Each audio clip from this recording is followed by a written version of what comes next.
then slow down and recover. So there's lots of ways of doing it. So just think. What else? I'm on my cool down phase now, so I'm just letting my body recover. I got some serious DOMs this morning, which is mega interesting. So because I've got DOMs, I've just been thinking about, powering on, powering off, getting to certain points, thinking about all the muscles I need to stretch, be it my calves, be it my hamstrings, my quads, like a deep lunge stretch as well, stretching my hips, thinking about my lower back, just thinking about everything. So today, I've got a busy day today, but wherever I can, I'm going to be doing stretches, especially later on today. Thinking about getting into a nice hot bath later on, warm everything up, stretch everything off. Thinking about massaging myself. Ooh, that sounds naughty. Massaging myself. I've obviously just found myself that heat rub roller stick, which is brilliant. But I've also got a hand one, which is an excellent bit of kit. And you can self-massage yourself and really get into it. But remember, if you're doing that for yourself, you can only go so far. So ideally, you can get a PT. Luckily, one of the guys on the team, his son's listened to my advice, and he's got himself a real good sports massage now, and he's also getting acupuncture, which I recommend as well. Acupuncture is brilliant for helping your muscles relax, and it's actually really good for your well-being as well. And it can level you out and make you feel damn sight better just by squaring away all of the energy within your body. That's not some fucking black art either. It's just pretty simple stuff that very, very smart people in China and Japan and overseas figured out hundreds and hundreds of years ago. And don't go, oh, that's a load of niff now, because it's not. Trust me, it really works. Really good for your muscles. Like if you've got really, really stiff muscles, when they put acupuncture needles into you, all the needles will be stood straight up. When the muscles relax, they lie down flat. So yeah, muscles tight, needles up high, muscles relax, needle lies down flat. Really pretty straightforward. Especially getting over recovery by having those needles stimulating your muscles will actually increase the blood flow, help them relax. Really, really good for recovery. So, if you're an athlete or you're training or you're just doing your own personal fitness, think about acupuncture, think about sports massage, etc., etc. Plenty of flexibility, plenty of mobility, just prepping yourself really. So, what else I'm trying to think about? It's me gobbing off on Saturday morning. Think. Let's think what else I can tell you. So tomorrow's going to be my day off. Need to have my day off, let my body recover. When I get my bike back, which I think is going to be Tuesday or Wednesday, I'm going to be doing 1 day running, 1 day cycling. If I really want to shred, all I do is I up my cardio and have 2 cardio sessions a day. Real intense one and a slightly more relaxed one later on. And that can be anything. Over the years, I've done a hell of a lot of cycling and cross training and cross trainer and all these kind of things, because you think about your high impact work like you're running, especially on said concrete, metal roads as we say in the military, it's a lot of shock and impact for your legs. Prime example, why do I have DOMs today?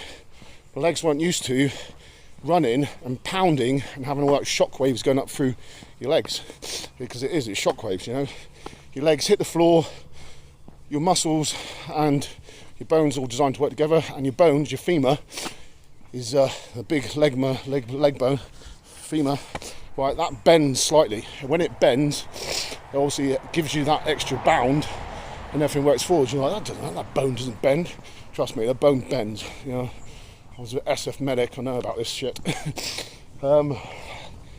So yeah, bones bend slightly, helps you bound, muscles work together, everything works together, muscle synergy, body mechanics, and it bounds you forward.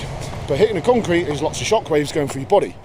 Starts at your feet, ankles, shins, knees, legs, hips. Years and years and years of doing this, if you're just on said hard concrete is going to fucking trash your legs.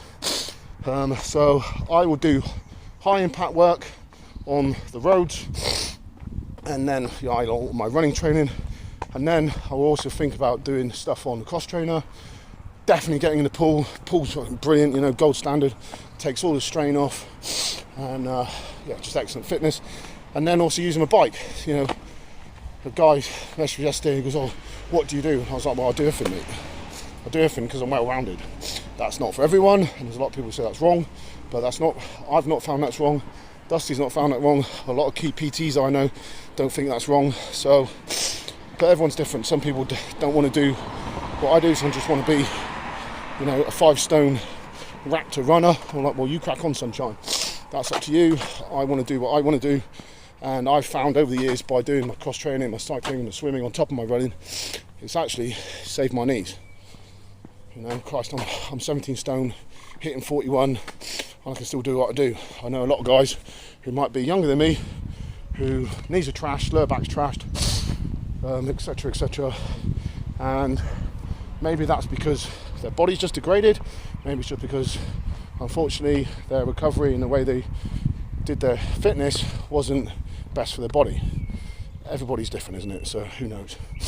But the only thing you can do is you can give yourself the best possible advantage to try and maintain your body by not always doing high impact, low impact, recovery, you know, low impact, up, down, up, down, up, down, listening to your body, you know, really giving yourself the best possible chance to work and recover and look after yourself. Christ, what else? Animals, pearls of wisdom. So yeah, that's some things. So tomorrow, Sunday's my day off, so I have a nice rest day tomorrow. Got loads of food, loads of energy into me. It's been actually not bad running again these last few days. My chest is real nice and loose, which is good. It's opened up. Well, that's something I was going to talk about. That was it. When you are breathing, you think about all your different breathing. You've got nasal, oral. So in for your nose, out for your mouth. It's as simple as that. Nasal, in for your nose, oral, out for your mouth. This way, you're going to properly train your respiratory system, and you know you'll be able to work your lungs and get good work in your diaphragm, getting a good full deep breath and working all your diaphragm and all your ribs, your intercostal muscles, everything else, and getting good lung work and getting a full